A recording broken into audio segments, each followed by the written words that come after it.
اگر کسی شخص کے پاس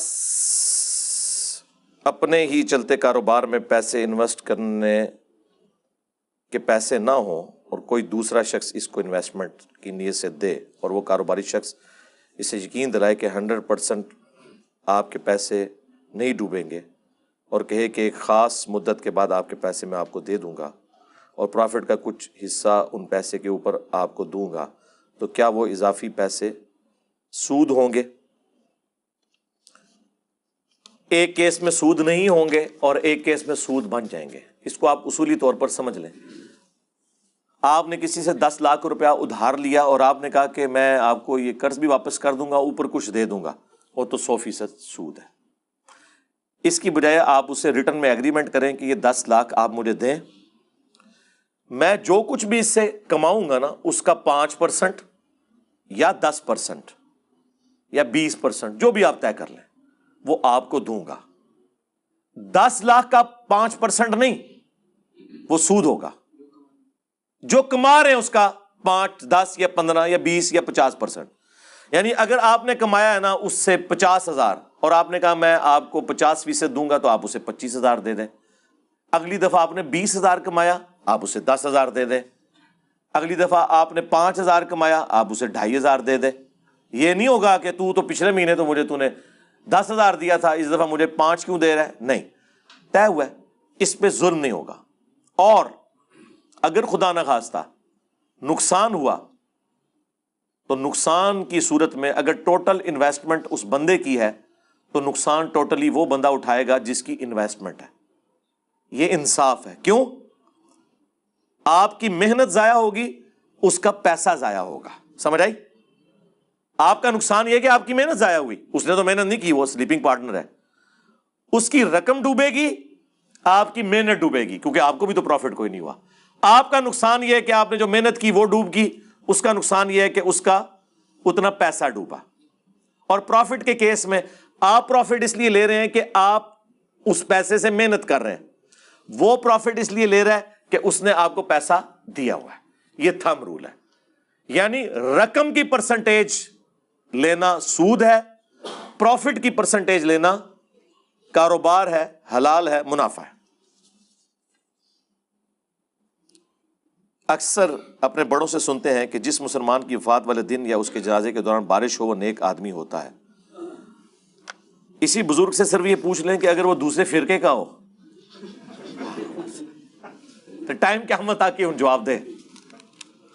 کیا صرف بریلویوں کے جنازے کے اوپر بارش ہوئی ہے؟ کبھی دیوبندیوں کے جنازے پہ نہیں ہوئی؟ اہل حدیث کے جنازے کے اوپر نہیں ہوئی؟ شیعہ کے جنازے کے اوپر نہیں ہوئی؟ یہ کوئی کرائٹیریا نہیں میرے بھائی۔ بارش کا اس سے کوئی لینا دینا نہیں ہے۔ بارش اللہ کی مرضی سے ہوتی ہے، جہاں اللہ تعالیٰ چاہتا ہے نازل فرماتا ہے۔ ایسی کوئی روایت موجود نہیں۔ ایون اگر کوئی روایت بھی ہوتی نا تب بھی یہ کون ڈیفائن کرے گا کہ یہ بارش جو ہے وہ موسمی بارش نہیں ہے بلکہ اس بندے کی وجہ سے ہوئی ہے؟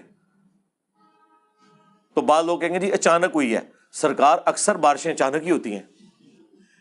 پنڈی اسلام آباد کے لوگوں سے ذرا پوچھیں، جس دن بھی زیادہ گرمی پڑتی ہے نا اچانک شام کے بعد بادل آتے ہیں، بارش ہو جاتی ہے۔ کیوں جی؟ اس طرح ہی ہے نا، میں تو اتنے سال وہاں پہ گزارے ہیں، مجھے پتا ہے۔ یہ کوئی کرائٹیریا نہیں میرے بھائی، یہ جذباتی بات ہے۔ اکثر تعویذات پر اردو کی گنتی اور اردو کے حروف لکھے ہوتے ہیں، کیا یہ جائز ہے؟ ویسے آپ نے لوڈو کھیلنے کے لیے یہ لکھنے ہیں تو جائز ہے، باقی اس کا تعویذ بنانا یہ تو کوئی جائز نہیں ہے۔ ہاں دیکھیں قرآن میں آیا ہے، قرآن میں شفا ہے، سورہ بنی اسرائیل میں۔ کیا اس کا مطلب یہ ہے کہ قرآن جو ہے وہ ایک تھیلی میں لٹکا کے تو گلے میں لٹکا لیا جائے؟ اس سے بھی آسان طریقے سے سمجھا دیتا ہوں۔ سورۃ النحل میں آیا ہے کہ شہد میں شفا ہے۔ اس کا مطلب کیا ہے؟ شہد چاٹنے میں، یہی مطلب ہے نا۔ اس کا آج تک کسی بیوقوف نے بھی یہ مطلب لیا ہے کہ شہد جو ہے نا چھوٹی سی ڈبیا میں ڈال کے نا ایک تعویذ بنا لو۔ تو شہد سے شفا لینے کا طریقہ اسے چاٹنا ہے۔ قرآن سے شفا لینے کا طریقہ اس کی تعلیمات پر عمل کرنا ہے۔ روحانی بیماریوں کی شفا ہوگی، شرک سے آپ کی جان چھوٹے گی، اور جسمانی بیماریوں کی شفا، جنات کے حملے سے بچنا، جادو سے بچنا، اس کے لیے آپ نے وہ وظائف کرنے ہیں جو اللہ کے محبوب صلی اللہ علیہ وآلہ وسلم نے تعلیم فرمایا. یہ ہم نے اورنج کارڈ، اس کا پہلے بلو کارڈ لکھا تھا، وہ لمبا ہے، اس میں 5 اذکار ہم نے لکھے ہوئے ہیں. آیت الکرسی کا وظیفہ ہے، آخری 3 سورتوں کا وظیفہ ہے. یہ وہ ذریعے ہیں جس سے آپ نے قرآن سے شفا حاصل کرنی ہے. باقی تعویذات کے اوپر میرا مسئلہ 109 بڑی تفصیل کے ساتھ ریکارڈڈ ہے. تعویذات کو ہم مانتے ہیں، لیکن یہ والی تعویذات جن کو نبی علیہ السلام کہہ رہے ہیں المعوذات، جو صحیح بخاری میں حدیث ہے، نبی علیہ السلام رات کو سونے سے پہلے آخری 3 سورتیں المعوذات، 3 پناہ دینے والی صورتیں 3 دفعہ پڑھ کے ہاتھوں پر پھونک کر جسم پہ دم کیا کرتے تھے. اور صحیح مسلم میں حدیث ہے کہ نبی علیہ السلام کے گھر والوں میں جب کوئی بیمار ہوتا یا کسی کو نظر لگ جاتی تو آپ صلی اللہ علیہ وآلہ وسلم آخری 3 سورتیں پڑھ کے اسے دم کیا کرتے تھے. تو ہم تعویذات کو مانتے ہیں، لیکن کون سے تعویذات؟ المعوذات، لٹکانے والے نہیں، یہ نمبروں والے. یہ نمبروں والے جو حروف ابجد ہیں، اس پہ میری الگ سے ویڈیو ہے. یہ ایک زبان ہے لکھنے کی. جیسے محمد کے حروف ابجد بنتے ہیں 92، بسم اللہ الرحمن الرحیم کے 786 مختلف، اللہ کے 66، وہابی کے 24. ہاں کہتے ہیں 24 نمبر. ہم جب دعوت اسلامی میں تھے تو ہم وہابی لفظ نہیں بولتے تھے، 24 نمبر کہتے تھے. ٹھیک ہے. تو بعد میں جب یہ بات آئی نا کہ جی ہمیں 24 گھنٹے کی زندگی قرآن و سنت کے مطابق گزارنی چاہیے، تو وہاں پہ بعض لوگوں نے مدنی اعتراض کر دیا. جیسے نبی علیہ السلام کبھی کہتے تھے نا کہ وہ یہودی 10 محرم کا روزہ رکھتے ہیں، تو صحابہ نے کہا کہ یہ تو یہودیوں کی ایک قسم کی مماثلت ہو جائے گی. تو نبی نے فرمایا صلی اللہ علیہ وآلہ وسلم آپ 9 کا بھی ساتھ رکھ لو. تو یہ لوگ پتہ جب ادھر ہوا نا کہ 24، تو اگر آپ کہیں گے 24 گھنٹے کی زندگی قرآن و سنت کے مطابق گزاریں، یہ تو وابی زندگی ہو جائے گی. تو انہوں نے کہا آپ ڈبل 12 کہہ لیا کرو تاکہ 12ویں کی نسبت. یار یہ میں آپ کو ریئل ٹائم ڈیٹا بتا رہا ہوں، ڈبل 12. الیاس قادری صاحب کبھی نہیں بولیں گے 24 گھنٹے کی زندگی، ڈبل 12.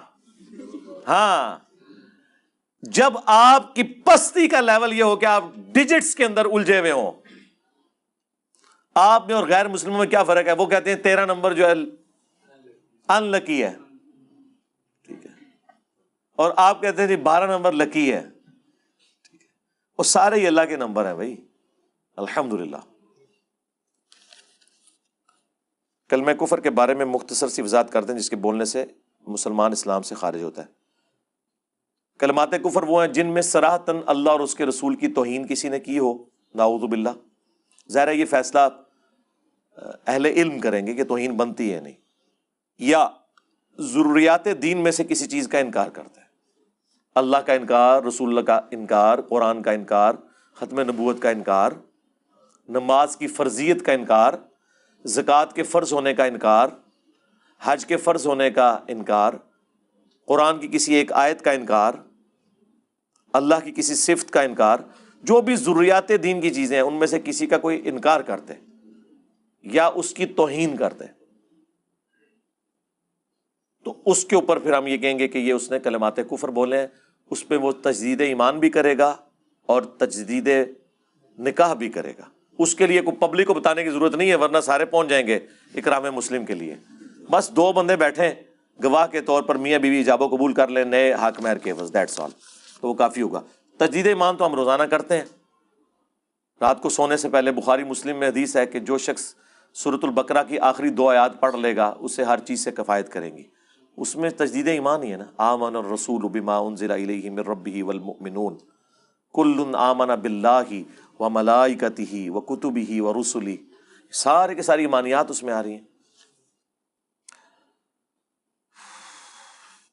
بریلوی علماء نے مسلم کی حدیث 2005 کی شرح میں کہا ہے کہ کل بدعۃ ضلالہ سے مراد وہ گمراہ کن عقائد ہیں جو دین میں داخل کیے جائیں، نہ کہ اعمال، کیونکہ عقائد سے ہی گمراہی پھیلتی ہے.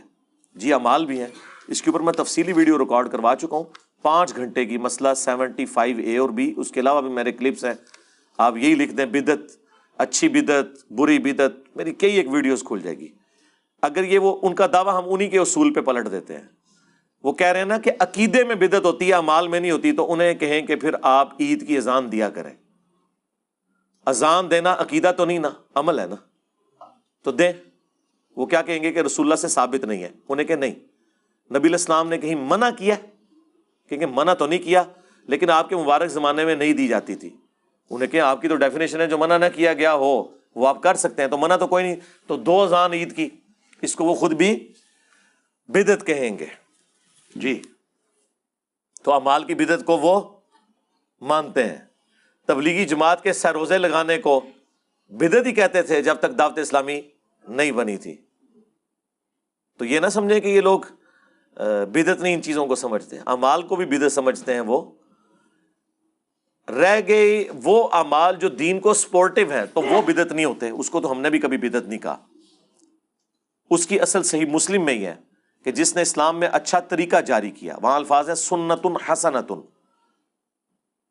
تو اسے اس کا ثواب ملے گا، اور جتنے لوگ اس پر عمل کریں گے انہیں بھی ثواب ملے گا، اور ان سب کا کمبائنڈ اسے ملے گا۔ اور جس نے اسلام میں برا طریقہ جاری کیا اس کا وبال اس پر ہوگا، اور جتنے لوگ اس پر چلیں گے ان کا کمبائنڈ وبال بھی اس پہ ہوگا، اور ان کے اپنے وبال میں بھی کمی نہیں ہوگی۔ اور پوری حدیث یہ ہے کہ وہ ایک صحابی پورا بورا اٹھا کے لے آئے تھے جب نبی علیہ السلام نے غریب صحابہ کو دیکھ کر ترغیب دلائی تھی کہ اللہ کی راہ میں صدقہ کرو، اور اس کو دیکھنے کی وجہ سے باقی لوگوں کو ہمت ہوئی اور باقی لوگ بھی گھروں سے سامان لا کر مسجد نبوی کے صحن میں رکھنا شروع ہو گئے۔ تو آپ نے فرمایا جس نے اسلام میں اچھا طریقہ جاری کیا۔ اسلام میں اچھے طریقے کون سے ہیں؟ امام بخاری امام مسلم نے احادیث کو ریٹن ریکارڈ میں جمع کیا، یہ کام حضرت ابو بکر عمر عثمان و علی نے تو نہیں کیا۔ اس وقت تک تو صرف زبانی کلامی اور دیکھ کر، ظاہر صحابہ خود سراپا سنت تھے، ضرورت بھی ایسا نہیں تھی، انہیں اللہ نے سجھایا، دین وہی تھا، کتابوں میں لے آیا، یہ اسلام میں اچھا طریقہ ہے۔ عربی سافٹ ویئر بنانا اچھا طریقہ ہے، قرآن حکیم کی پرنٹنگ کرنا پرنٹنگ پریس کے اوپر، آج کاتبین کو لکھنا پڑے تو آپ کو کتنا مہنگا قرآن ملے، جو آج آپ کو 100 روپے 130 40 روپے میں قرآن پاک مل جاتا ہے۔ اگر یہ کاتب لکھتا ہو، جنہوں نے پہلی دفعہ لکھوایا ذرا ان سے پوچھیں، 5 سے 10 لاکھ روپے کاتب لیتا ہے ایک قرآن لکھنے کا، سال ہا سال لگتے ہیں اسے۔ پرنٹنگ پریس جو وہ اجمیر شریف والے بزرگوں نے بنایا تھا، ہاں نہیں گوروں نے بنایا تھا، یہ بغداد شریف والوں نے جب سے کیمرہ ایجاد کیا ہے کتنی آسانی ہوئی ہے کہ ہم گھر بیٹھ کے محفل نعت دیکھ سکتے ہیں۔ نہیں وہ بغداد والوں نے کسی اور نہیں کیا تھا، ٹھیک ہے۔ تو یہ سب وہ ہیں اسلام میں اچھے طریقے۔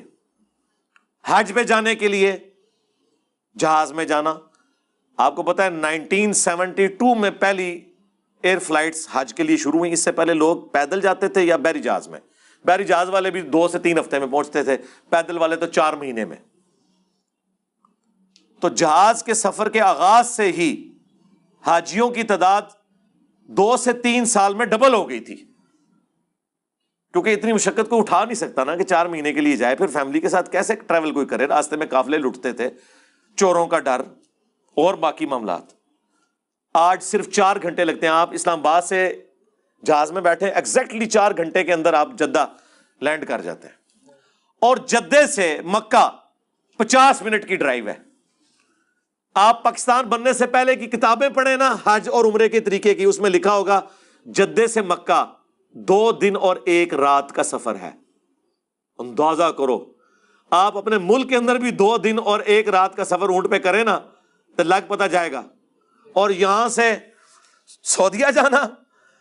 اسی لیے اکثر لوگ حج کر کے واپس آ جاتے تھے، مدینہ شریف نہیں جاتے تھے، کیونکہ مدینہ شریف تو بہت ہی زیادہ دور ہے، وہ تو آج بھی روڈ لائنر کے اوپر بھی 4 سے 5 گھنٹے کا سفر ہے، تو اونٹ کے اوپر کتنا ٹائم لگتا ہوگا، ہفتہ ڈیڑھ لگ جاتا تھا۔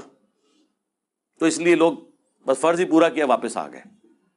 تو یہ اسلام میں اچھا طریقہ ہے کہ آپ اسلام کو سپورٹیو چیزیں، ایئر کنڈیشن، قالین، سپیکر، جس سے یہ اپنی بدعتیں ثابت کر رہے ہوتے ہیں، اور یہ تو ہے ہی نہیں اس ڈیفینیشن میں۔ بدعت کی ڈیفینیشن ہے من احدث فی امرنا ھذا، جس نے ہمارے دین میں جو ہم نے تعلیم کی ہے کوئی بات تعلیم کی، فہو رد، وہ مردود ہے، چاہے وہ عقیدے میں ہو چاہے اعمال میں ہو۔ بدعتی علماء اور لوگوں کا موقف ہے کہ جو اعمال نبی علیہ السلام سے ثابت نہیں ہے ہم اسے دین کا حصہ سمجھ کر نہیں بلکہ ثواب کی نیت سے کرتے ہیں۔ جی ثواب کی نیت سے کر رہے ہیں یا بغیر ثواب کی نیت سے، دین کا حصہ ہی سمجھیں. مثلا تیجا، اچھا یہ تیجا جو ہے وہ کس لیے کر رہے ہیں؟ دین کا حصہ سمجھ کے کر رہے ہیں نا. وہ کہتے ہیں سال ثواب کی اصل ہے. اس کے اوپر میری ویڈیو دیکھ لیں، اس سال ثواب کے 10 طریقے اس طریقے سے کریں جو نبی علیہ السلام نے تعلیم فرمایا.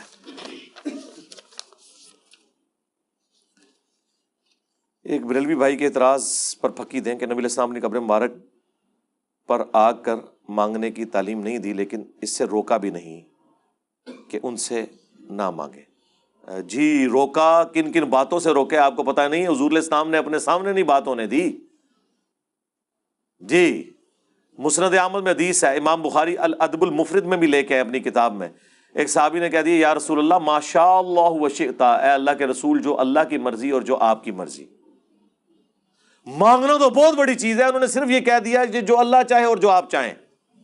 ابھی مانگا نہیں ہے، اس سے بہت چھوٹا کام کیا. آپ نے فرمایا اجعلتنی للہ ندا، کیا تو نے مجھے اللہ کے مقابلے پر کھڑا کر دیا؟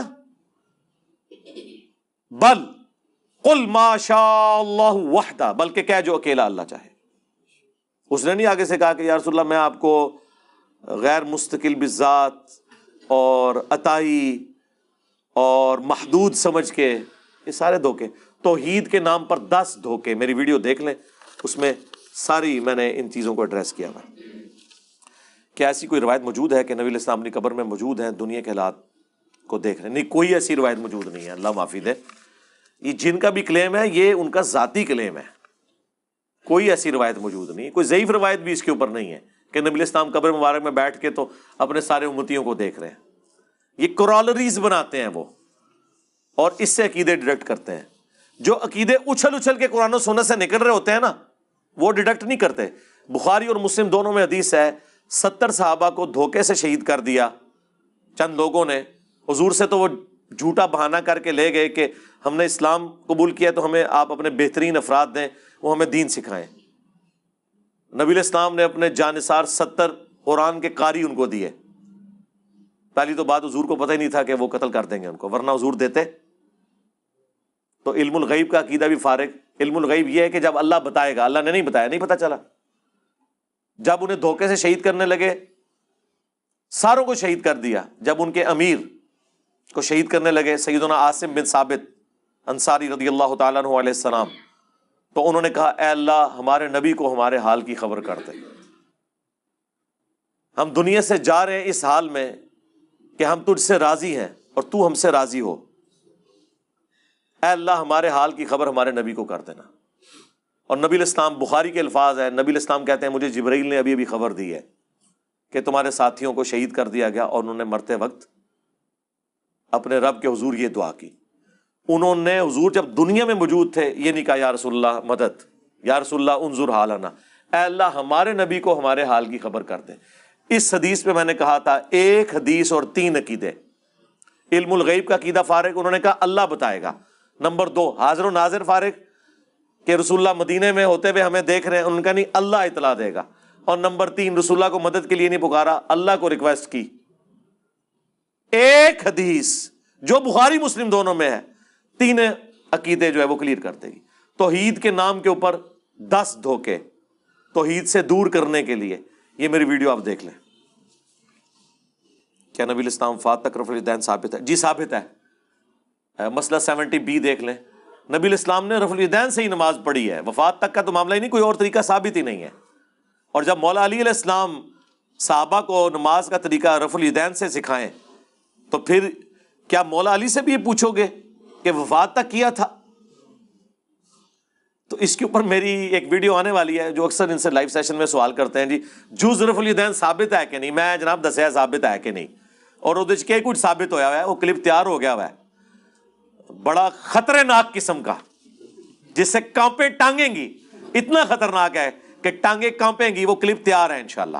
جز رفع الیدین، اس کا ہم نے عنوان رکھا ہے امام بخاری کا حنفی مقلدوں پر غصہ. تو جو امام بخاری نے بدوائیں دی ہیں نا رفع الیدین کے دشمنوں کو، وہ ساری کی ساری میں نے اس میں ڈسکس کی ہیں. کلپ 12-13 منٹ کا ہے، لیکن وہ 12 گھنٹے کی ویڈیو کے اوپر غالب ہے. بس اس دن میرے پہ کیفیت طاری ہوئی بھی تھی، جس دن کبھی ہو جاتی ہے تو میں نے وہ پھر وہ بیان کر دیا تو وہ کلپ تیار ہے انشاءاللہ، کچھ دنوں میں مارکیٹ میں آ جائے گا، آپ کو پتہ چل جائے گا۔ اس میں نے بتایا کہ جز رفع الیدین کی پہلی حدیث ہی مولا علی سے لی ہے امام بخاری نے۔ اگر مولا علی نماز کا طریقہ رفع الیدین سے سکھائیں تو اب یہ سوال ختم ہو گیا کہ نبی علیہ السلام نے مکے میں کیا تھا یا مدینے میں، یہ سوال بھی ختم کہ وفات تک کیا تھا یا نہیں کیا تھا، یہ سوال بھی ختم کہ ابو بکر کرتے تھے کہ نہیں کرتے تھے، یہ سوال بھی ختم کہ عمر کرتے تھے کہ نہیں کرتے تھے، عثمان کرتے تھے یا نہیں کرتے تھے۔ اور جب مولا علی کر رہے ہیں تو باقی تو سارے کور ہو گئے نا، ٹھیک ہو گیا۔ حنفی جو تشہد میں لا الہ الا اللہ پر انگلی اٹھاتے ہیں، کیا حدیث ہے؟ کوئی ثابت نہیں ہے اس حوالے سے کہ لا الہ الا اللہ پہ اٹھانی ہے، بلکہ وہ اس طرح نہیں ہے، وہ کہتے ہیں لا الہ پہ اٹھانی ہے، الا اللہ پہ گرا دینی ہے۔ مسلم شریف میں اوپر تلے 4 حدیث ہیں عبداللہ ابن زبیر سے کہ نبی علیہ السلام جب تشہد بیٹھتے درمیان کی انگلی اور انگوٹھے کا یوں حلقہ بناتے یوں کر کے اور انگلی کو اٹھا لیتے مسلسل پورے تشہد کے اندر، یوں بھی ثابت ہے اور 53 کا عدد بھی ثابت ہے۔ 53 کا عدد یہ ہے کہ آپ اس انگوٹھے کو اس یہ جڑ میں رکھیں، اس طرح انگلی اٹھانا بھی ثابت ہے، ایسے بھی ثابت ہے، ٹھیک ہو گیا۔ انگلی اٹھانے کا تشہد میں طریقہ، یہ میری ویڈیو دیکھ لیں اور نماز کا پریکٹیکل بھی دیکھ لیں، ایک ایک حدیث ڈسپلے کرائی ہے۔ کیا صحیح بخاری اور قرآن کی آیات ٹکرا سکتی ہیں؟ ایک مفتی کا لکھا ہے، کراچی والے مفتی کا، کہ انہوں نے کہا ہے، میرا خیال ہے انہوں نے یہ بھی بات نہیں کی ہوگی، آپ کو غلط فہمی ہوئی ہے۔ اس طرح نہ کسی کے اوپر الزام لگائیں اور وہ اسپیسیفک پرابلم لے کر آئیں۔ ہمارے نزدیک کوئی صحیح حدیث قرآن سے نہیں ٹکراتی۔ نبی علیہ السلام کو اللہ تعالیٰ نے 2 چیزیں دی ہیں، قرآن اور سنت، اور سنت کا ریٹن ریکارڈ احادیث ہے۔ یہ زبانی کلامی کہہ دینا کہ جی حدیث قرآن کے خلاف ہوتی ہے، وہ حدیث اپنی سند میں ٹھیک ہی نہیں ہوتی، یا وہ حدیث صحیح ہوگی اور آپ کو سمجھنے میں فرق لگا ہوگا کہ یہ قرآن کے خلاف جا رہی ہے۔ بھئی قرآن کے خلاف کیسے جائے گی کوئی حدیث؟ ایک ہی مبارک زبان سے قرآن بھی نکلا اور حدیث بھی نکلے، یہ دونوں آپس میں کیسے ٹکرا سکتی ہیں؟ تو اس کے لیے فَاسْأَلُوا أَهْلَ الذِّكْرِ إِن كُنتُمْ لَا تَعْلَمُونَ، اگر تمہیں علم نہ ہو تو اہل علم سے پوچھو۔ آپ کوئی آیت یا حدیث لے کر آئیں جو آپ ہمیں بتائیں کہ یہ آپس میں ٹکرا رہی ہے، ہم اس کا آپٹیمل سولوشن آپ کو بتائیں گے کہ آپ کی سمجھ میں فرق ہے۔ اس اعتبار سے جو غیر مسلم اسلام پہ اعتراضات کرتے ہیں نا، وہ تو کہتے ہیں قرآن بھی آپس میں ٹکراتا ہے، آپ حدیث کو لے کے بیٹھے ہوئے ہیں۔ لیکن ان کے جھوٹے الزام لگانے سے کیا ہم قرآن کو غلط مان لیں گے؟ نہیں، ہم کہیں گے آؤ ہمارے ساتھ مقدمہ پیش کرو، ہم آپ کو علمی جواب دیں گے۔ انڈیا میں ایک عورت نے گستاخی کی، میں نے اس کا علمی جواب دیا 40 منٹ کے اندر، ایک ایک اعتراض کا اس کا جواب دیا۔ باقی تو صرف سڑکیں بلاک کرتے ہیں نا، اور لوگوں کو ہاسپٹل پہنچنے سے روکتے ہیں، بچوں کو اسکول جانے سے روکتے ہیں، ہم علمی طریقے سے ایک ایک بات کا جواب دیتے ہیں۔ اس کا بھی آپ لیں جواب۔ میں آپ کو مثال کے طور پر ایک آیت پیش کرتا ہوں قرآن سے، سورۃ القصص میں آیت ہے، اِنَّكَ لَا تَهْدِي مَنْ أَحْبَبْتَ وَلَكِنَّ اللَّهَ يَهْدِي مَن يَشَاءُ۔ اے نبی، جس سے تم محبت کرتے ہو تم اسے ہدایت نہیں دے سکتے، اللہ جسے چاہتا ہے ہدایت دیتا ہے۔ بالکل ایسا ہی ہے۔ اب اس آیت میں واضح ہے کہ رسول اللہ کسی کو زبردستی ہدایت نہیں دے سکتے جب تک اللہ کی مرضی نہ ہو۔ نبی علیہ السلام دعوت دیں گے۔ سورہ الشورى میں آیا اِنَّكَ لَتَهْدِي إِلَىٰ صِرَاطٍ مُسْتَقِيمٍ، اے نبی بے شک تم ضرور صراط مستقیم کی طرف ہدایت دیتے ہو۔ یہاں آیا اِنَّكَ لَا تَهْدِي، اور وہاں آیا اِنَّكَ لَتَهْدِي۔ لا کا مطلب ہوتا ہے نہیں، اور اسے پڑھیں لا، لا کا مطلب ہوتا ہے ضرور، بالکل اپوزٹ ہے۔ عربی میں اتنا فرق ہے، لا نہیں اور لا بالضرور۔ ان ربی لغفور الرحیم، بے شک تیرا رب ضرور بخشنے والا مہربان ہے۔ اب وہ بعض لوگوں کو وہ طرزیں لگا کے پڑھیں ان ربی لا غفور، وہ مطلب ہی الٹ جائے گا۔ اب یہ 2 سٹیٹمنٹ کہ نبی جس سے تم محبت کرتے ہو اسے ہدایت نہیں دے سکتے، بلکہ اللہ جسے چاہتا ہے ہدایت دیتا ہے، اور بے شک تم سیدھے راستے کی طرف ہدایت دیتے ہو۔ یہ بظاہر دونوں باتیں ٹکرا رہی ہیں، لیکن یہ ٹکرا نہیں رہی ہیں۔ جب آپ اس کی تھیم پر غور کریں گے تو یہ دونوں باتیں بیک وقت درست ہیں۔ یہ اللہ نے جس ہدایت کا ذکر کیا نا کہ تم اے نبی نہیں دے سکتے، وہ پوٹینشیل ہدایت ہے کہ جو شخص گمراہی کمانے پر تلا ہوا ہے نا، تم ہدایت گھول کے اسے نہیں دے سکتے۔ یعنی ابو جہل جو تلا ہوا تھا کہ اس نے بات نہیں ماننی، اے نبی تم اسے ہدایت نہیں دے سکتے کیونکہ وہ ہدایت لینے کا طلبگار ہی نہیں ہے۔ اور یہاں پہ جو آیا کہ ضرور تم ہدایت کی طرف رہنمائی کرتے ہو، تو اس سے مراد یہ کہ اے نبی علیہ السلام آپ ہدایت کا راستہ لوگوں کو دکھاتے ہیں. جو شخص چاہے گا نا کہ اس سے ہدایت حاصل کرے، اس کے لیے آپ ہدایت کی رہنمائی کر رہے ہیں. اب بظاہر دونوں باتیں ٹکراتی تھی، لیکن وہ دونوں باتیں اپنی جگہ درست ہیں. تو یہ فوراً کہہ دینا جی وہ آیت اور حدیث ٹکرا گئی، جی حدیث اور حدیث ٹکرا گئی تھی. سرکار آئے نا بات کریں. دنیا میں کئی اسٹیٹمنٹ ٹکراتی ہیں. مثلا میں کہوں کہ جی بینک میں بل صبح 9 سے 5 بجے تک جمع ہوتے ہیں، آپ اتوار والے دن پہنچ جائیں بل جمع کروانا ہے، اور آپ کہیں جی علی بھائی نے جھوٹ بولا تھا، تو میں کیا کہوں گا؟ رکو ذرا، صبر کرو، میں نے تمہیں اتوار کا ذکر کیا تھا، لیکن آپ کہیں نہیں آپ نے اتوار کو تو ڈسکس بھی نہیں کیا. میں کہوں گا بھائی یہ تو انڈرسٹوڈ ہے کہ اتوار جو ہے وہ ورکنگ ڈے نہیں ہوتا. تو جب میں یہ کہہ رہا تھا تو ادر دین اتوار، اور اگر کوئی مین برانچز ہیں تو وہ تو ہفتے کو بھی بند ہوتی ہیں. یہ الگ سے انڈرسٹوڈ چیزیں ہوتی ہیں، دوسری جگہ پہ موجود ہوتی ہیں. لہذا قرآن میں ایک جگہ ایک بات لکھی ہوئی ہے، دوسری بات دوسری جگہ، دونوں کو جوڑ کے ایک آپٹیمل سولوشن نکلتا ہے. پھر پتا چلتا ہے کہ عقیدہ کیا بیان ہو رہا ہے. بندہ اگر نمازی نہیں تو کیا اس کی باقی باتیں قبول ہوں گی؟ ایک کیڑا اتنا نیک آدمی جڑا نماز نہیں پڑھتا تو باتاں کرتا رہتا ہے. کیڑیاں باتاں؟ منو زیارت کراؤ ایسے بندے دی. اچھا، یہ عموماً اس طرح ہوتا ہے جس طرح ہمارے پاس جو لبرل قسم کے لوگ ہیں، سیکولر لوگ، این جی اوز، وہ کہتے ہیں جی اللہ تعالیٰ نے کوئی انسان کو نمازوں کے لیے نہیں پیدا کیا، خدمت خلق کے لیے پیدا کیا ہے، غریبوں کو آپ روٹی کھلائیں، ان کی مدد کریں. یار غریبوں کو روٹی کھلانے کا اس سے کیا تعلق ہے کہ آپ نے نماز چھوڑنی ہے؟ ایک شخص اپنے بیوی بچوں کے حقوق پورے کرتا ہے، اس کا یہ مطلب کب سے ہو گیا کہ اب ماں باپ کے پورے نہیں کرنے؟ ماں باپ کے ساتھ الگ سے حکم ہے حسن سلوک کا، بیوی بچوں کے ساتھ الگ سے حکم ہے. کسی کو کہ نماز پڑھیں، وہ کہتے ہیں جی رزق کمانا بھی عبادت ہے. بھئی رزق کمانا عبادت ہے، اس سے اس بات کا کیا تعلق ہے کہ نماز نہیں پڑھنی؟ وہ تو الگ سے فرض ہے.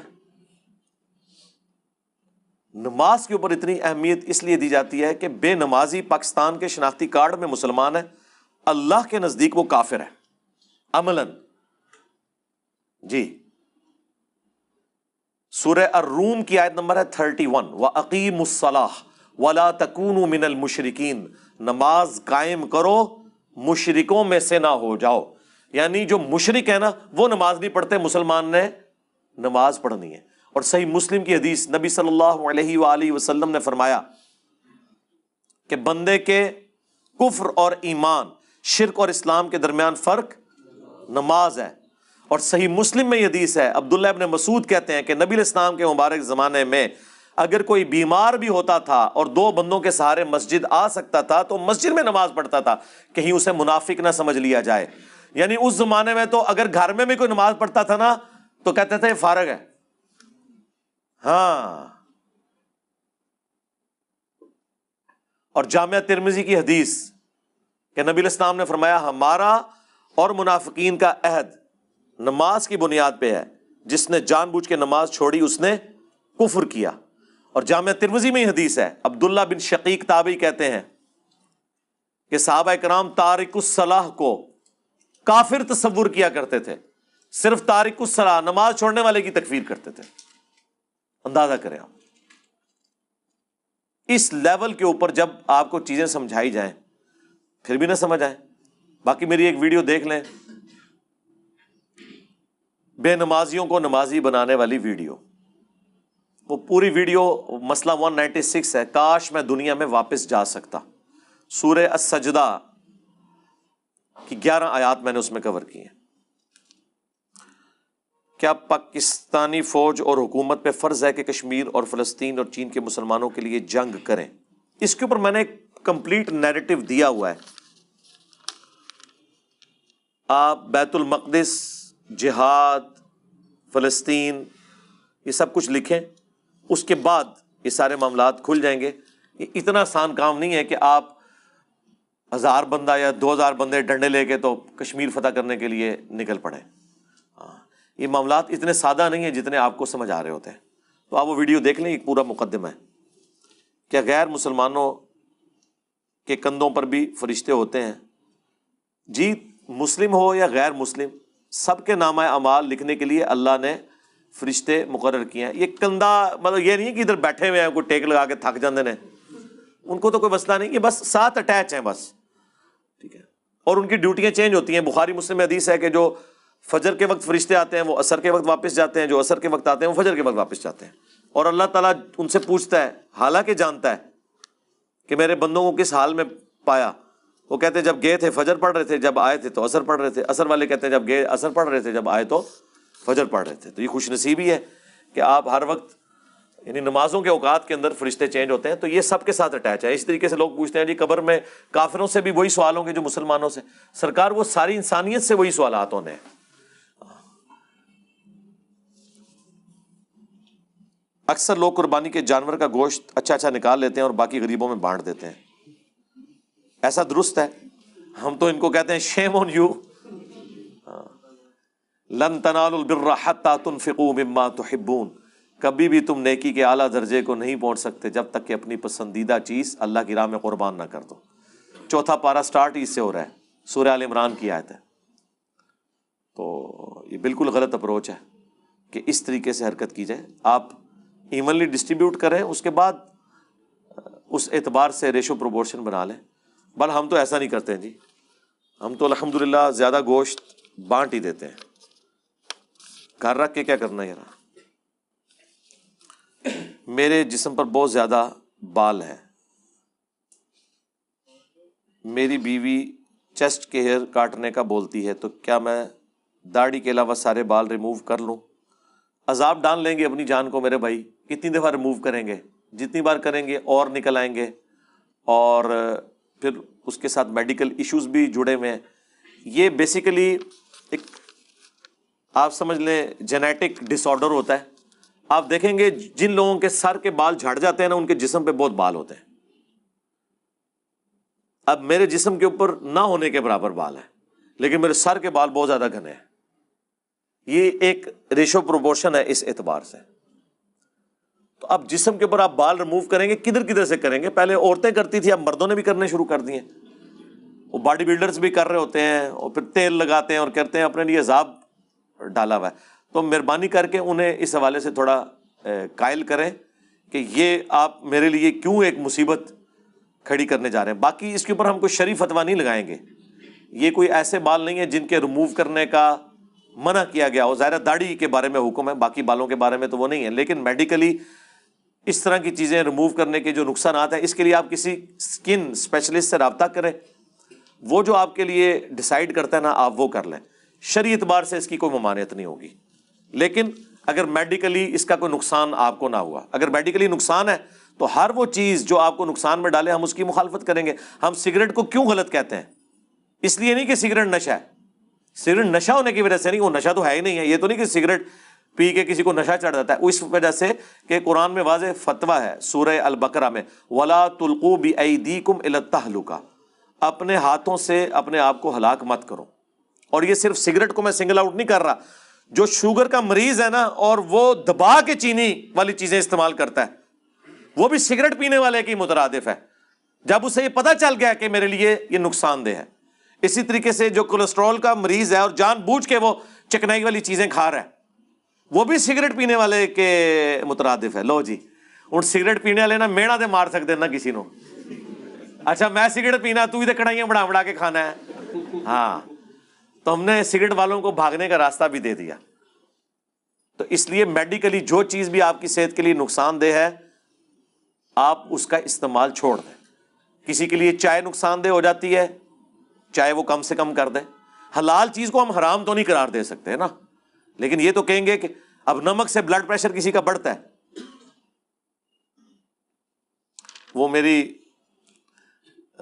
وائف کی دادی ماں تھی, فوت ہوگی, اللہ تعالیٰ ان کی مغفرت کرے. تو وہ ڈاکٹر کے پاس گئیں تو انہوں نے کہا کہ اماں جی نمک تھوڑا کٹ کرو. تو انہوں نے کہا میں تو نمک استعمال ہی کوئی نہیں کر دی, آپ بس یہ ہے کہ کدے انار آ جائے ادھر تو تھوڑا جا برور لینی ہے, ٹھیک ہے جی. اس طرح کئی چیزیں انہوں نے گنوائی. انہوں نے کہا اماں جی تسی مٹھیاں بھر کے نمک پانا ہے, نمک اتنا ہی ڈالنا ہوتا ہے نا. اگر کسی کو کہا کہ آپ نے نمک کم استعمال کرنا ہے تو یہ نہیں مطلب ہوتا کہ پہلے تم ایک مٹھی ڈال رہے تھے اپنی چاٹ کی پلیٹ میں تو اب ایک چٹکی ڈال لو. نمک وہ اتنا صحیح ہوتا ہے نا, یہ وائٹ پوائزن ہے, نمک بھی اور چینی بھی. ٹھیک ہے جی. اور شوگر کے مریضوں کے لیے 3 چکنائی, چینی اور چاول. لیکن چاول سے مراد ہے پلاؤ والے چاول. اگر بریانی والے چاول ہوں وہ نقصان دہ نہیں, کیونکہ وہ ابال کے بنائے جاتے ہیں. جو ابلے ہوئے چاول ہوتے ہیں نا اس میں سے وہ سارا معاملہ نکل چکا ہوتا ہے. ابلے والے چاول نقصان دہ نہیں ہوتے شوگر کے مریض کے لیے. ابو داؤد کی ایک حدیث میں صحابی کے پیچھے بیٹھے تھے اور فرمایا جانتے ہو یہ سورت کہاں جاتا ہے؟ صحابی نے کہا اللہ اس کا رسول بہتر جانتا. جی اس طرح کی ساری جو احادیث اور آیات ہیں ان کے حوالے سے میں نے ایک ویڈیو ریکارڈ کروا دی ہے, قرآن اینڈ ماڈرن سائنس. اس میں نے بتایا قرآن لٹریچر کی زبان میں بات کرتا ہے. اللہ تعالیٰ کی ایک روحانی دنیا ہے, ایک فزیکل ورلڈ ہے. فزیکل ورلڈ کا اس روحانی دنیا کے ساتھ کوئی تعلق نہیں ہے, وہ ایک الگ سے چیز ہے, نہ اسے فزیکلی ڈیٹیکٹ کیا جا سکتا ہے. اس طرح کے جو معاملات ہیں کہ سورج سجدہ کرتا ہے اللہ تعالیٰ کو, ہم یہ آبزرو نہیں کر سکتے الا یہ کہ اللہ کروا دے. جیسا صحیح بخاری میں عبداللہ ابن مسعود کہتے ہیں کہ ہم نے نبی علیہ السلام کے ساتھ بعض اوقات کھانا کھایا, ہمارے نوالے میں سے بھی تسبیحات کی آواز آتی تھی. اب آپ کہیں نہیں جی میں کوئی ڈیٹیکٹر لگا کے اسے ڈیٹیکٹ کر سکوں, تو یہ پاسبل نہیں ہے. اور یہ نبی علیہ السلام کا معجزہ تھا کہ آپ کی زندگی میں آپ کے صحابہ کے ایمان کو مضبوط کرنے کے لیے اللہ تعالیٰ نے اس طرح کی کئی چیزیں ان کو دکھا دی. بیسیکلی یہ نبی علیہ السلام کے معجزات ہوا کرتے تھے. تو اس طرح کے جو سوالات ہیں اس کے لیے آپ میری ویڈیو دیکھ لیں. قرآن کی بہترین تفسیر بتا دیں جس کے بارے میں سارے فرقے متفق ہوں. قرآن کی بہترین تفسیر قرآن خود ہے. قرآن کی جو آیات ہیں اسی کانٹیکسٹ میں کراس ریفرنس کے طور پہ جو دوسری آیات ہیں یہ سب سے بیسٹ تفسیر ہے. اس کے بعد صحیح الاسناد احادیث, صحیح بخاری میں ایک پورا چیپٹر ہے کتاب التفسیر جس میں قرآن پاک کی آیات کی تفسیر سے متعلق احادیث ہے. جامعہ ترمذی میں ایک چیپٹر ہے کتاب التفسیر کے حوالے سے. المستدرک للحاکم کے اندر ایک چیپٹر ہے کتاب التفسیر کے حوالے سے. یہ 3 حدیث کی کتابیں ہیں جن میں قرآن کی تفسیر سے متعلق احادیث ہیں. اور باقی اگر آپ علماء کی لکھی ہوئی تفسیر, تو اس امت میں تفسیر روایت کی روشنی میں, احادیث کی روشنی میں جو لکھی گئی ٹاپ آف دا لسٹ تفسیر ابن کثیر ہے, جسے بریلوی, دیوبندی, اہل حدیث تینوں مانتے ہیں. اس میں بھی ضعیف روایتیں ہیں لیکن اوورآل ایک بڑی اچھی کوشش ہے, وہ آپ پڑھیں. اور اگر آپ نے قرآن کا پورا تانا بانا سمجھنا ہے, آج کے دور کے انسان کے جو مسائل ہیں وہ سمجھنے ہیں, تو مولانا مودودی رحمہ اللہ کی تفسیر ہے تفہیم القرآن, وہ آپ پڑھ لیں. باقی یوٹیوب پہ میری ویڈیو ہے قرآن کی بیسٹ تفسیر کون سی ہے, وہ آپ ویڈیو دیکھ لیں.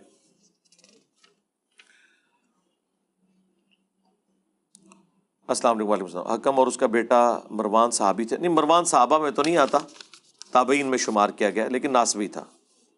اس کے اوپر ایک بریلوی عالم نے اتنی موٹی کتاب مروان بن حکم پہ لکھی ہے, اجاز, مفتی اجاز صاحب نے, انہوں نے مجھے بھی گفٹ کے طور پر بھیجی تھی اور پوری اس کے اوپر تحقیق کی ہوئی ہے, وہ آپ مارکیٹ سے ملے گی.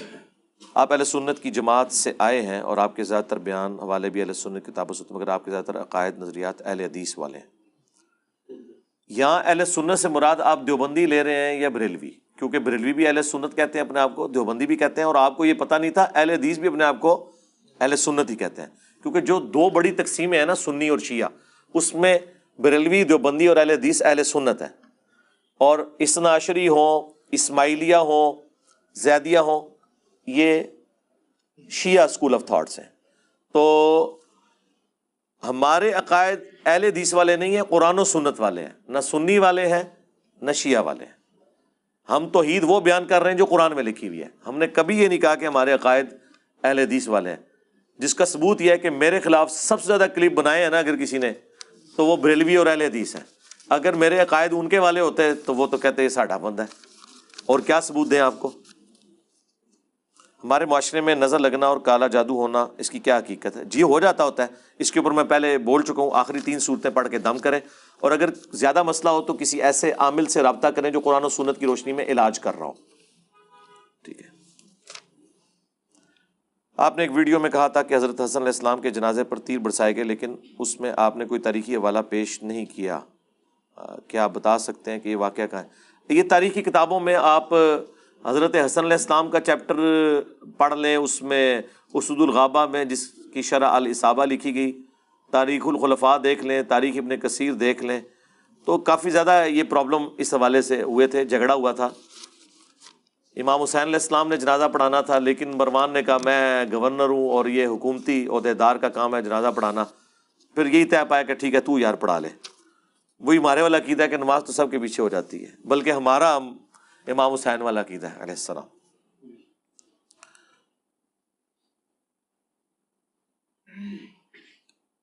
جناب محترم محمد علی صاحب کے 21 سالہ اسٹوڈنٹ، ایک بندے کا نام لکھا ہوا ہے، نام لیے بغیر، پاک فوج میں خدمات سر انجام دے رہے ہیں، دوران ڈیوٹی وزیرستان میں جام شہادت نوش فرما گئے آسمانی بجلی گرنے سے، اللہ تعالیٰ ان کی مغفرت کرے۔ جی میں اپنے تمام اسٹوڈنٹس کے لیے بالخصوص اور پوری امت کے لیے بالعموم رات کو سونے سے پہلے دعا کرتا ہوں۔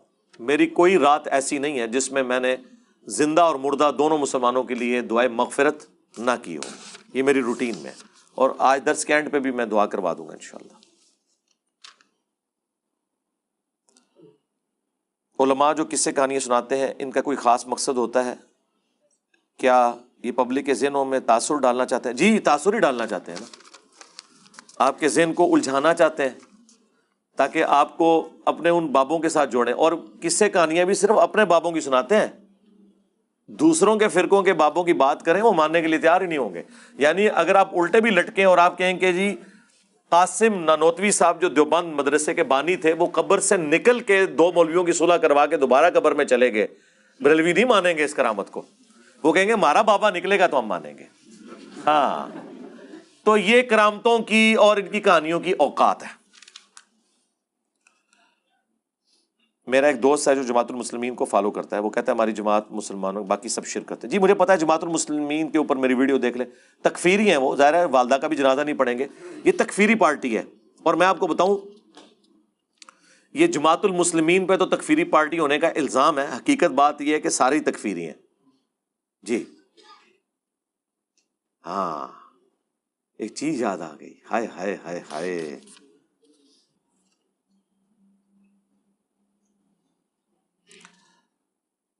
سر آپ سے ایک سوال ہے کہ درباروں پر جو لنگر چل رہا ہے کیا وہ کھایا جا سکتا ہے؟ اگر اللہ کے نام کا ہو تو آپ کھا لیں، پوچھ لیں کس کے نام کا ہے۔ کتنے عرصے بعد ہمیں دیدار مرشد ہوا ہے؟ میرا خیال ہے یہ مصباحی صاحب کے بارے میں کہہ رہے ہوں گے، کیونکہ ہم تو مرشد انہی کو کہتے ہیں۔ پی ٹی آئی والے عمران خان صاحب کو مرشد کہتے ہیں، ہم مرشد کہتے ہیں مصباحی صاحب کو۔ میرا سوال ہے کہ 3 طلاق والا مسئلہ بتا دیں، حالانکہ آپ نے بتایا ہے، لیکن قرآن میں حکم دیا گیا کہ طلاق وقفے وقفے سے دو۔ قرآن پاک میں کہیں نہیں آیا کہ وقفے وقفے سے طلاقیں دو، قرآن میں آیا ہے صرف ایک طلاق کا ہی ذکر ہے۔ قرآن یہ کہہ رہا ہے الطلاق مرتان، 2 ہی دفعہ طلاق دی جا سکتی ہے زیادہ سے زیادہ، تیسری بار تو عورت فارغ ہو جائے گی۔ تو الطلاق مرتان، طلاق 2 ہی دفعہ ہے مختلف اوقات میں، ورنہ طلاق ایک دفعہ ہی دینی ہوتی ہے۔ 3 مہینے کے بعد بیوی ویسے ہی نکاح سے نکل جاتی ہے، 3 مہینے کے اندر آپ رجوع کر سکتے ہیں۔ 3 طلاق کا کہیں نہیں لکھا ہوا قرآن میں 3 طلاقیں دو، ایک ہی طلاق کا ذکر ہے۔ باقی قرآن نے طریقہ ضرور بتایا، لیکن قرآن نے اس مسئلے کو ان اٹینڈڈ چھوڑا ہے کہ اگر کوئی شخص اکٹھی 3 طلاق دے دے تو اس کا شرعی حکم کیا ہے، تو وہ حکم ہمیں احادیث میں ملتا ہے۔ الموطا امام مالک پلانٹ ارتھ پہ پہلی حدیث کی کتاب ہے، امام بخاری کے پردادا استاد ہیں، ان کا طلاق کا چیپٹر آپ پڑھ لیں، صحابہ کرام کا اس پہ اتفاق ہے کہ ایک مجلس کی 3 طلاقیں 3 ہی تصور ہوں گی۔ امام ابن ماجہ نے بھی اس پہ باب باندھا ہے، اگرچہ یہ دینا گناہ ہے لیکن اسٹیبلش ہو جائیں گی تو 3 طلاقیں تو دینی چاہیے، طلاق دینی ایک چاہیے تاکہ دروازہ کھلا رہے دوبارہ رجوع کا۔ علی بھائی دیوبند فرقہ کے عقائد کی تحقیق پر معلوم ہوا ہے کہ دیوبند اور بریلویوں میں نام کا ہی فرق ہے۔ جی شکر الحمدللہ، شکر ہے آپ کو پتہ چل گیا ہے، 19-20 کا فرق ہے، ٹھیک ہے جی۔ یہ اتنا ہی فرق ہے جتنا ایک عورت سرخی پاؤڈر لگا کے بے پردہ نکلتی ہے اور ایک جو ہے وہ بغیر سرخی پاؤڈر کے بے پردہ نکلتی ہے، دونوں ہی بے پردہ ہی ہوتی ہیں۔ ایک حدیث میں ہے کہ اللہ مومن کو نگاہ فراست عطا کرتا ہے۔ جی کوئی حدیث نہیں ایسی، یہ کہانیاں لکھی ہوئی ہیں۔ شرح صدر ہو سکتا ہے کسی کو، کہ بات سمجھنے کی اسے زیادہ صلاحیت ہو باقی لوگوں سے، ٹھیک ہے، جو آپ کو ہمارے پلیٹ فارم سے اکثر نظر آتی ہے، یہ کام ہو سکتا ہے۔ یہ نہیں ہے کہ کوئی چیز ہے تو وہ دکھا رہا ہے، ٹھیک ہے، دیکھ کہاں کوئی سکتا ہے یار اللہ کے بندو اس طریقے سے۔ میں نے اکثر کہا ہے، میں اپنا میکینیکل انجینئرنگ کا فارمولہ لکھ کے دیتا ہوں، کوئی بندہ دیکھ کے پڑھ کے بتا دے، کوئی زندہ بزرگ کوئی مردہ بزرگ، اس طرح کون پڑھ سکتا ہے؟ غلطی اور خطا میں کیا فرق ہے؟ جب کوئی بڑی ہستی، اور یہ بس ایک بڑی ہستیوں کے احترام کے لیے کبھی خطا، کبھی اجتہادی خطا، کبھی غلطی، کبھی چونک جانا، ٹھیک ہے نا۔ قرآن تو بالکل واضح ہے۔ سورۃ الاعراف میں اللہ تعالیٰ نے حضرت آدم علیہ السلام کے بارے میں واضح کہا ہے کہ آدم نے اپنے رب کی نافرمانی کی، ٹھیک ہے جی۔ آپ کا نہیں دل کرتا آپ نہ مانیں، ہم آپ کو زبردستی منوا سکتے ہیں۔ نماز میں پہلے تشہد میں دروشی پڑھنا ضروری نہیں ہے لیکن افضل ہے۔ بغیر دروشی پڑھے عبدو و رسولو کے بعد آپ اٹھ سکتے ہیں۔ ہم تو دروشی پڑھ لیتے ہیں، پہلا حصہ پڑھ لیں اللہم صلی علی محمد وعلی آل محمد، یہ افضل ہے، ضروری نہیں ہے۔ بڑے بڑے مسالک کے علماء آپ سے ملاقات کے خواہش مند ہیں، تم سے کوئی نہیں ملاقات کے خواہش مند، ہم نے تو کہا ہے ملاقات کریں، بڑے ہوں، چھوٹے سے ملاقات نہیں ہوگی۔ بڑے میں نے آپ کو بتا بھی دیے کون ہے، بریلویوں کے مفتی منیب الرحمان صاحب، جب چاہیں جس وقت چاہیں میں انشاءاللہ ملاقات کے لیے حاضر ہوں۔ جس جگہ یہ نہیں میں نے کہا اکیڈمی میں، جگہ یہی ہوگی۔ دیوبندیوں کے مفتی تقی عثمانی صاحب ہیں، اہل حدیث کے ساجد میر صاحب ہیں یا حافظ سعید صاحب ہیں، اور اہل تشیع کے ساجد نقوی صاحب ہیں، ان میں سے تو کوئی نہیں۔ آپ جن کو بڑا سمجھ رہے ہیں وہ تو بڑے ہے ہی نہیں ہیں۔ یعنی اگر ڈاکٹر آصف اشرف جلالی صاحب ہیں تو انہیں تو مفتی حنیف قریشی صاحب ناسبی سمجھتے ہیں، اور مفتی حنیف قریشی صاحب کو یہ رافضی کہتے ہیں، تو یہ بڑے تو نہ ہوئے، بڑے ہوں گے جو ان کے اوپر ہو۔ اوپر ایک ہی ہے ان کے، مفتی منیب صاحب، جو آرمی چیف کو مل کے ٹی ایل پی کی صلح کروا رہے تھے پچھلی گورنمنٹ کے ساتھ۔ بڑا جب ہوتا ہے بڑا نظر آتا ہے، ہاں بڑے وہ ہیں، ٹھیک ہے نا۔ آپ کہتے ہیں کہ بابوں کی بجائے کتابیں پڑھیں، بابوں کو آپ نے کہاں سے پڑھنا ہے میرے بھائی؟ مطلب بابوں کے منہ کے اوپر کوئی حدیث لکھی ہوتی ہے؟ کتابیں ہی پڑھنی ہے آپ نے،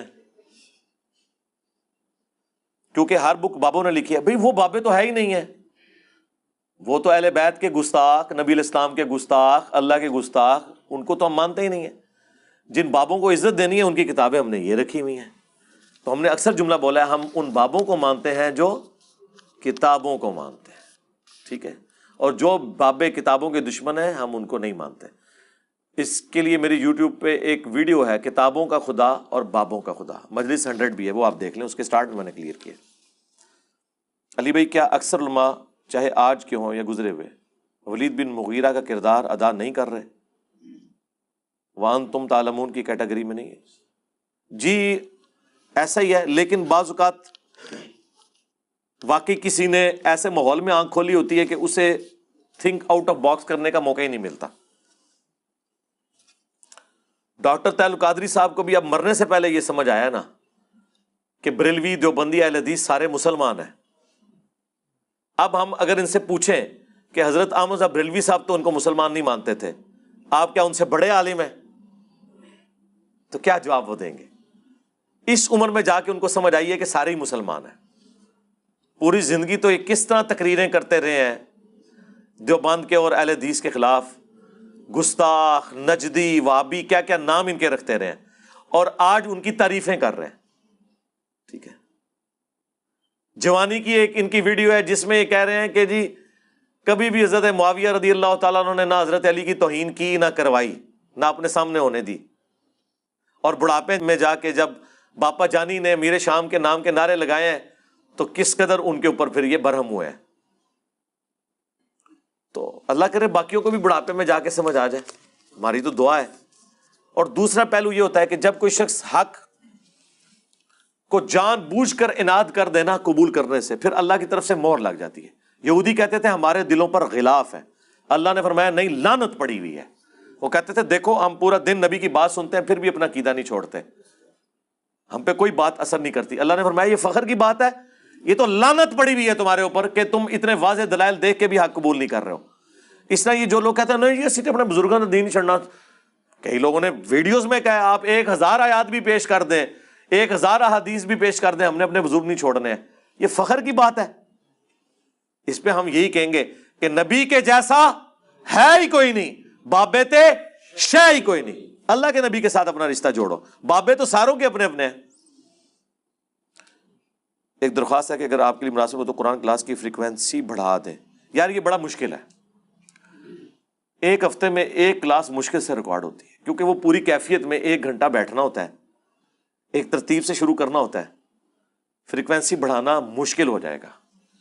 یہ سوال جواب میں تو بندہ گپ شپ بھی کرتا ہے، تھوڑا ریلیکس بھی ہوتا ہے. قرآن کلاس میں ٹیکنوم میں بیٹھنا پڑتا ہے اور اس میں پوری احتیاط کے ساتھ معاملات کو لے کے چلنا پڑتا ہے. ویسے آپ کی اطلاع کے لیے عرض ہے کہ آلریڈی میں 344 لیکچرز میں قرآن کی تفسیر ریکارڈ کروا چکا ہوں 9 سالوں میں. اگر آپ وہ والی تفسیر بھی دیکھ لیں تو انشاءاللہ آپ کے لیے اس میں بہت کچھ ہے. یہ بھی انشاءاللہ اللہ کرے گا تو مکمل ہو جائے گی، لیکن ظاہر ہے کہ وہ میں کیفیت طاری کر کے بیان کرنا ہے نا. نبی پاک صلی اللہ علیہ وآلہ وسلم نے رفع الیدین ہمیشہ کے لیے حکم دیا. جی ہمیشہ کے لیے حکم دیا. صحیح بخاری میں حدیث ہے، صلو کما رأیتمونی اصلی، نماز اس طرح پڑھو جس طرح مجھے نماز پڑھتے ہوئے دیکھتے ہو. اور یہ حدیث روایت کی ہے مالک بن حویرث نے، اور مالک بن حویرث نبی الاسلام کی وفات سے بمشکل 1 سال پہلے غزوہ تبوک کے موقع پر مسلمان ہوئے ہیں. اور وہ کہتے ہیں ہم چند نوجوان تھے، 20 دن حضور کے ساتھ رہے، آپ کے ساتھ نمازیں پڑھی. واپس جانے لگے تو حضور نے فرمایا صلی اللہ علیہ وآلہ وسلم، واپس جا کے اپنے گاؤں ایریا میں نماز قائم کرنا، اذان دینا، جس کو قرآن زیادہ آتا ہو، عمر میں بڑا ہو، تمہاری امامت کروائے، اور صلو کما رأیتمونی اصلی، اور دیکھنا نماز اس طریقے سے پڑھنا جس طرح مجھے پڑھتے ہوئے دیکھا ہے. اور مالک بن حویرث ہی بخاری اور مسلم میں نماز کا طریقہ روایت کرتے ہوئے کہتے ہیں کہ میں نے نبی الاسلام کو دیکھا کہ جب وہ نماز شروع کرتے تو دونوں ہاتھ کندھوں تک اٹھاتے، اور ایک روایت میں کانوں تک اٹھاتے، رکوع میں جانے لگتے تو کانوں تک اٹھاتے، اور رکوع سے سر اٹھاتے تو کانوں تک اٹھاتے. تو جب نبی الاسلام یہ فرما رہے ہیں کہ نماز اس طرح پڑھو جس طرح مجھے پڑھتے ہوئے دیکھتے ہو، اور جس شخص سے یہ کہہ رہے ہیں وہ یہ بتا رہا ہے کہ میں نے حضور کو ایسے پڑھتے ہوئے دیکھا، تو A is equal to B and B is equal to C, hence A is equal to C. بالکل کلیئر کٹ ہے.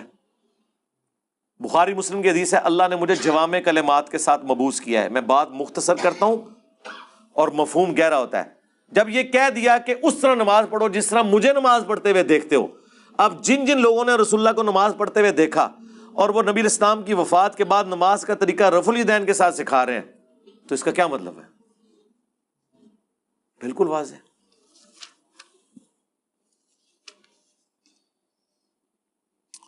قبرستان سے گزرگاہ بنانا جائز ہے جبکہ راستہ دینا بھی صدقہ جاری. جی گزرگاہ بنا سکتے ہیں بشرطے کہ آپ قبروں کو پھلانگے نہیں، نہ قبروں کے اوپر پاؤں رکھیں، راستوں میں سے پک ڈنڈیوں سے گزریں.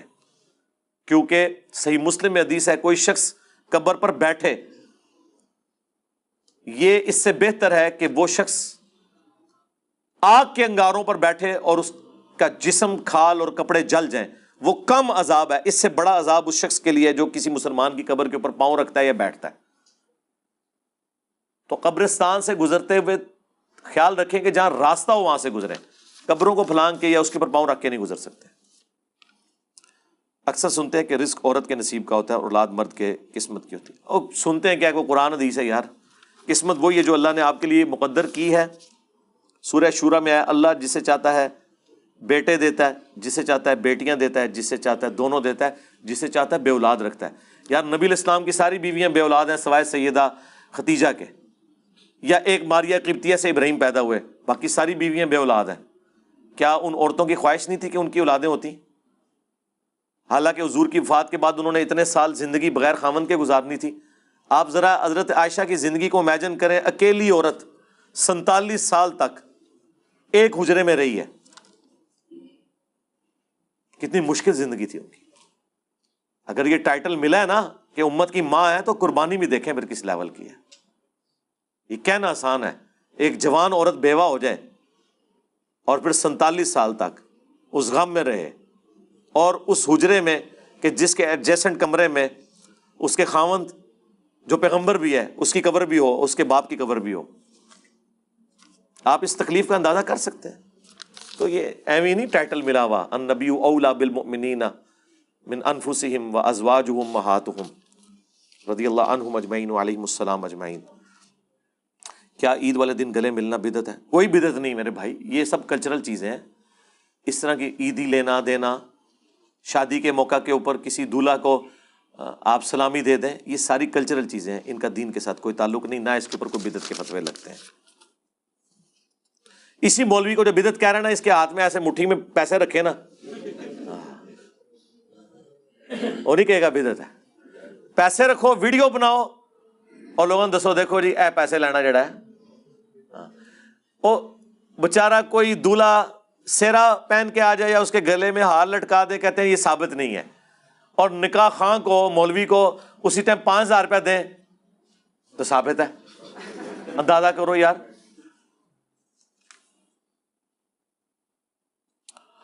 مخصوص ایام کی حالت میں طلاق ہو جاتی ہے کیا؟ جی طلاق تو ہو جاتی ہے، لیکن رجوع کرنے کا حکم ہے۔ صحیح مسلم میں حدیث ہے، عبداللہ بن عمر نے حالت حیض میں اپنی بیوی کو طلاق دی تھی تو نبی الاسلام نے کہا رجوع کرو۔ پھر پوچھا کہ وہ طلاق شمار ہوئی تھی؟ تو طلاق انہوں نے کہا جی شمار ہو گئی تھی، اگرچہ دینا منع ہے لیکن شمار ہو گئی۔ اور یہ حدیث مسلم کی ثبوت ہے کہ اکٹھی 3 طلاق دینا اگرچہ منع ہے لیکن شمار ہو جائیں گی۔ کیا کرپٹو کرنسی میں انویسٹمنٹ کرنا جائز ہے؟ شرعی طور پہ کوئی مسئلہ نہیں ہے، یہ بھی ایک کرنسی ہے۔ آج کل کرنسی اسی پہ شفٹ ہو رہی ہے۔ مسئلہ اس کے پیچھے یہ ہے جو گورنمنٹ کی طرف سے ابھی پابندی ہے اور گورنمنٹ اسے رجسٹر نہیں کر رہی، اس کے پیچھے کوئی گارنٹی نہیں کھڑی ہوئی۔ پاکستان سے باہر اگر آپ کر رہے ہیں تو ضرور کریں، کس نے منع کیا آپ کو؟ کرنسی ہے۔ ڈالر میں لوگوں نے انویسٹمنٹ نہیں کی ہوئی ہے۔ 8 سے چند مہینے پہلے ڈالر جو ہے وہ 160-170 روپے کا تھا۔ اچھا یہ بھی پبلک میں مشہور ہے کہ جی بغیر محنت کے جو کمائی ہو حرام ہے، یہ آپ کو کس نے بتا دیا ہے؟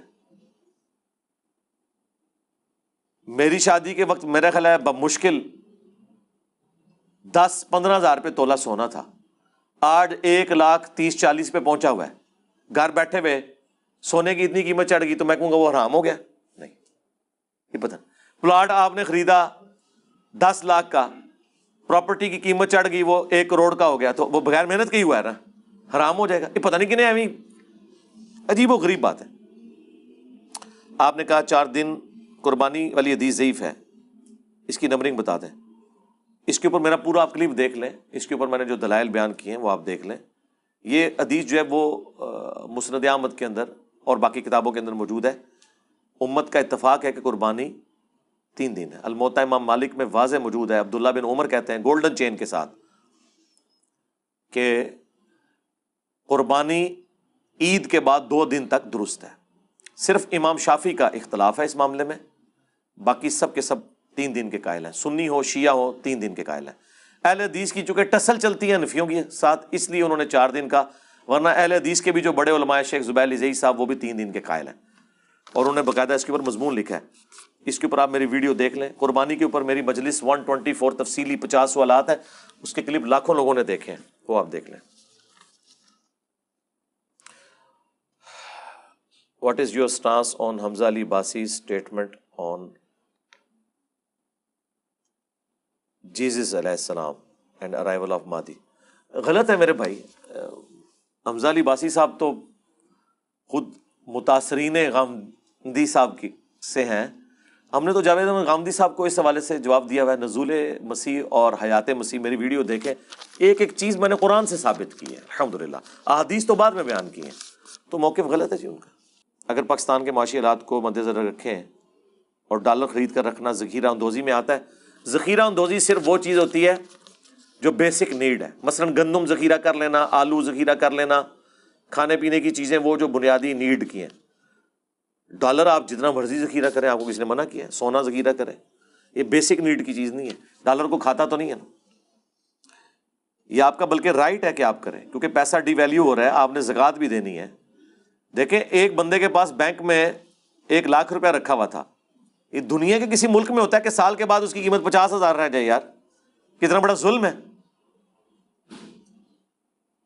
پھر وہ زکوٰۃ بھی اس کی لادا اس کو نکالنی ہے اگر وہ تھریش ہولڈ پوائنٹ سے زیادہ اس کی رقم کراس کی ہوئے، تو اس کے علاوہ تو چارہ ہی نہیں ہے، یا ڈالر لے کے رکھیں یا سونے کی فارم میں پیسے کو مینٹین کریں، کم از کم اس کی قیمت تو اپنی جگہ رہے، ورنہ تو یہ پیسے پڑے پڑے ہوئے ختم ہی ہو جائیں گے۔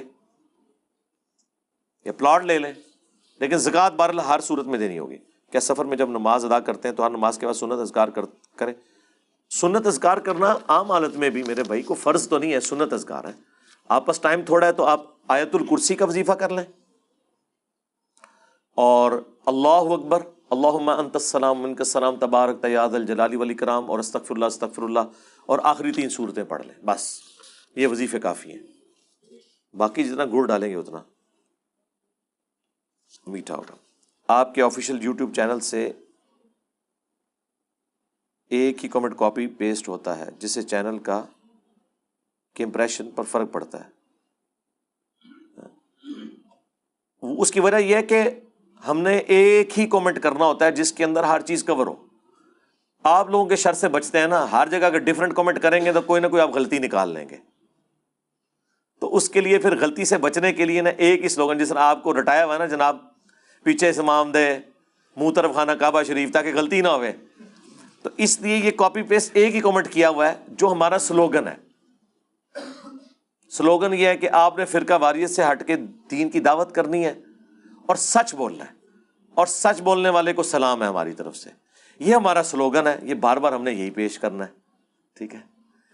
اگر ڈیفرنٹ کمنٹس کریں گے تو اس کے لیے پھر بعض اوقات کوئی چیز اوور لک ہو جائے گی اور آپ اس کو غلطی پکڑ لیں گے، اے گل کی تھی اے رہ گئی وچوں. ہاں، تو بجائے اس کے کہ ہر کمنٹ کے اگینسٹ ایک ویڈیو نہیں بنا کے جواب دینا پڑے، تو بہتر یہ کہ کمنٹس ہی ایسے کرو کہ جو جنرل ہوں. ٹھیک ہے. نبی الاسلام بھی تو جامعہ دعائیں کرتے تھے نا. انس بن مالک کی حدیث ہے بخاری مسلم کی کہ نبی الاسلام اور کوئی دعا کریں نہ کریں ایک جامعہ دعا کرتے تھے، اللہم ربنا آتنا فی الدنیا حسنہ وفی الآخرۃ حسنۃ وقنا عذاب النار. سارا کچھ اس کے اندر کور ہو گیا. ٹھیک ہے. اگر سارے فرقے سزا بھگت کے جنت میں چلے جائیں گے تو آپ واپس، لکھا ہوا ہے، بریلوی عقائد اور طریقوں پر آ جائیں اور حنفی نماز پڑھ لیں. اچھا، اس کا جواب یہ ہے کہ آپ کو اگر شوق ہے نا سزا بھگت کے جانے کا تو آپ بھگت کے چلے جائیں. مجھے تو کوئی شوق نہیں ہے سزا بھگتنے کا. اس کی وجہ یہ ہے کہ سورہ الفرقان میں آیا ہے کہ میرے جو نیک بندے ہیں وہ مجھ سے دعا کرتے ہیں، ربنا اصرف عنا عذاب جہنم ان عذابہا کان غراما، اے رب ہمارے ہم سے جہنم کا عذاب پھیر دے، بے شک جہنم کا عذاب جو ہے یہ ہمارے گلے کا پھندا ہے، یعنی ہر وقت لٹکتی ہوئی تلوار ہے. لیکن اس کے ساتھ جو اللہ تعالیٰ نے ذکر کیا ہے نا وہ ہے انہا ساءت مستقرا و مقاما، جہنم تھوڑی دیر کے لیے بھی رہنے کے لیے بری جگہ ہے اور ہمیشہ کے لیے بھی بری جگہ ہے. اللہ تو کہہ رہا ہے 1 سیکنڈ بھی جہنم بری جگہ رہنے کے لیے. تو پھیرا لگانے کا آپ کو شوق ہے، مجھے کوئی شوق نہیں. آپ فقہ حنفی سے اتنی دشمنی کیوں رکھتے ہیں اور بابوں کے کیوں مخالف ہیں؟ اس لیے کہ جنہوں نے اپنے ناموں کے کلمے پڑھائے. میرا تو کلمہ آپ کو پتا ہے لا الہ الا اللہ محمد رسول اللہ ہے، تو میرا ان سے اختلاف تو ہے، ذاتی تو کوئی اختلاف نہیں. فقہ حنفی سے ہمارا اختلاف یہ ہے کہ جب آپ فقہ کی بنیاد رسول اللہ کی مخالفت پہ بنائیں گے تو ہمارا اختلاف ہوگا. صرف فقہ حنفی سے اختلاف نہیں ہے، فقہ شافعی میں میں نے کئی دفعہ ویڈیوز کے اندر اس مسئلے کا سختی سے رد کیا ہے کہ بیوی کو ہاتھ لگانے سے وضو ٹوٹ جاتا ہے. یہ امام شافعی کا مسئلہ باطل ہے. لیکن یہ حقیقت ہے کہ فقہ حنفی اور فقہ مالکی کے 50% مسئلے خراب ہیں. تو جس فقہ میں زیادہ خرابی ہے اس کا زیادہ بیان ہوگا، جس میں تھوڑی خرابی ہے اس کا تھوڑا بیان ہوگا. ہماری ذاتی دشمنی کسی کے ساتھ نہیں، ورنہ ہم امام حنیفہ کو رحمہ اللہ تو نہ کہہ رہے ہوتے. ہمارا اختلاف امام حنیفہ سے نہیں ہے بلکہ ان کی طرف منسوب فتووں کے ساتھ ہے. ٹھیک ہے جی. مسئلہ 197 میرا، اس کے اوپر دیکھ لیں. علی بھائی میں جب بھی نماز پڑھتا ہوں تو مجھ میں غرور آ جاتا ہے، یہ لگتا ہے وہ بھی غلط ہو رہا ہے. غرور آ جاتا ہے؟ نماز پڑھنے سے کیسے غرور آتا ہے؟ یہ تو فرض ہے، یہ شیطانی وسوسہ ہے. اگر کوئی کہتا ہے داڑھی رکھنے سے لوگ مجھے نیک سمجھیں گے، نماز میں جماعت سے پڑھوں گا لوگ سے نیک سمجھیں گے، تو میں اس لیے پڑھتا ہی نہیں. نہ میرے بھائی، جو فرض ہے وہ تو آپ نے پورا کرنا ہے. اور فرضیہ کام اس طرح کے جو ہے وہ اعلانیہ ہے، اللہ کے نبی نے اعلانیہ کیے، آپ نے بھی کرنا ہے. یہ جو آپ کو خیال آتا ہے نا، یہ شیطانی وسوسہ ہے. صحیح مسلم میں ایک حدیث ہے، ایک صحابی نے کہا یا رسول اللہ بعض اوقات ہم کوئی نیک کام کرتے ہیں نا اور ہماری یہ خواہش نہیں ہوتی کہ لوگ ہماری تعریف کریں، لیکن پھر بھی لوگ ہماری تعریف کرتے ہیں اور وہ ہمیں اچھی بھی لگنا شروع ہو جاتی ہے. اب آپ کی نظر میں تو 0 سے ملٹیپلائی ہوگی. کیونکہ وہ تعریف اچھی بھی لگ رہی ہے. تو نبی علیہ السلام نے فرمایا یہ نیک بندے کے لیے دنیا میں اللہ کا انعام ہے, یہ کوئی ریاکاری نہیں ہے. لیکن نیت کیا ہو اللہ کو خوش کرنے کی. کوئی تعریف کر دے اس سے کیا فرق پڑتا ہے؟ اتنے لوگ میری تعریف آگے کرتے ہیں, مجھے تو کوئی فرق نہیں پڑتا. میں یہ خوش ہوتا ہوں کہ دعوت پہنچ گئی بس, باقی میں سسٹم کا بینیفیشری ہی نہیں ہوں نا. خالی تعریف سے کیا ہونا ہے؟ کسی عالم کی تعریف ہو تو اس کو فائدہ یہ ہے کہ اس کے چندہ بک میں ایک اور بندہ ایڈ ہو جاتا ہے. مجھے تو کوئی اس طرح کا نہیں لینا دینا, میں نے تو اپنی جیب سے لگانا ہوتا ہے, تو مجھے کسی کی تعریف سے کوئی فرق نہیں پڑتا. نہ میں نے کوئی جلسہ کرنا ہوتا ہے کہ جہاں جا کے میں ایسے ایسے ہاتھ لا کے تو جواب دے رہا ہوں. نہیں, مسکینوں والی مولا علی والی زندگی گزار رہے ہیں چٹائی پہ بیٹھ کے الحمدللہ. علی بھائی بتائیں قصیدہ غوثیہ اور بہجت الاسرار کو دیوبندی اہل حدیث بھی مانتے ہیں؟ نہیں, اہل حدیث تو شاید انکار کر دیں, دیوبندی مانتے ہیں. یہ انہوں نے نہیں لکھی کتابیں, ان کی طرف منسوب ہے, نہیں, یہ فراڈ ہے سارا. قصیدہ غوثیہ کا تو میں نے پوسٹ مارٹم کیا ہے. آپ کو کہتے ہیں میں کرنے والا مغرور ہوتا ہے, اور شیخ عبد القادر جیلانی کیا کہہ رہے ہیں؟ تمام اولیاء کی گردن پہ میرا پاؤں ہے. اے میں نہیں تو انہوں نظر آئی بھائی, وہ یہ بات کر ہی نہیں سکتے, یہ جھوٹ کسی نے ان کی طرف منسوب کیا ہے. اگر ان کی بزرگی بچانی ہے تو یہ کہہ دیں انہوں نے نہیں فرمایا, ورنہ میں والا فتویٰ لگائیں گے ان کے اوپر. علی بھائی ایک دوست نے مجھ سے سوال کیا, کیا اسلام میں لڑکی شادی کے بغیر ساری زندگی گزار سکتی ہے؟ اگر اس کو کوئی جینون ایشو ہے تو بے شک گزارے, لیکن اگر کوئی ایشو نہیں ہے تو یہ نبی اسلام کے طریقے سے روح گردانی ہے. اور بخاری مسلم کی حدیث ہے, جب ایک صحابی نے بھی یہی بات کی تھی تو نبی اسلام نے فرمایا تھا, من رغب عن سنتی فلیس منی, جس نے میری سنت سے منہ موڑا اس کا مجھ سے تعلق نہیں ہے. البتہ اگر اس کے کوئی گھریلو پرابلم ایسے ہیں, بعض اوقات کسی کے ماں باپ بوڑھے ہوتے ہیں, وہ ان کو چھوڑنا نہیں چاہتی, اکیلی اولاد ہوتی ہے, گھر داماد بھی نہیں مل رہا ہوتا, یا بعض اوقات کسی کا کوئی سیکچول اس طرح کا ایشو ہوتا ہے, یا ہر بندہ اپنے حالات و واقعات کو دیکھے گا. شادی کرنا فرض نہیں ہے جس طرح وہ اسلام کی بنیاد 5 چیزوں پہ ہے, کلمہ, نماز, زکوٰۃ, حج اور روزے. لیکن یہ رسول اللہ کا ایک طریقہ ہے, جس کو حالات و واقعات ہوں وہ کرے. بخاری مسلم میں حدیث ہے, نوجوانوں کے گروہ جو استطاعت رکھتا ہے نا وہ شادی کرے. شادی کرنا آنکھوں کی حفاظت کا ذریعہ ہے, تمہاری عفت اور عصمت اور شرمگاہ کی حفاظت کا ذریعہ ہے. اور جو شادی نہ کر سکے وہ روزے رکھ کر اپنی شہوت کو ٹھنڈا کرے. یعنی اس میں اجازت دے دی کہ اگر نہیں رکھنی تو روزے رکھو. یہ نہ ہو کہ آپ نے شادی بھی نہیں کی ہوئی اور برے خیالات کی طرف بھی آپ جائیں, تو یہ آپ دیکھ لیں. علی بھائی ہم سنتے ہیں کہ کسی نہ کسی کو تعویذ کروایا گیا, جادو کروایا گیا. جی پاکستان میں جتنے بے روزگار ہیں نا ان کے اوپر جادو ہوا ہوا ہے. جتنے آرڈر آمنے ہونا ہوتے تعویذ ہوئے نے, ٹھیک ہے. او تعویذ تو آپ کے ان بھائیوں کے اوپر ہوئے ہیں جو باہر کے ملک سے آپ کو پاؤنڈ اور ڈالر بھیج رہے ہیں, کہ وہاں پہ وہ ڈبل روٹی سے ناشتہ کرتے ہیں اور آپ یہاں 12 بجے اٹھ کے نا مرغ چنے کھاتے ہیں جا کے بغیر کمائی کے, ان کے پیسوں کے اوپر.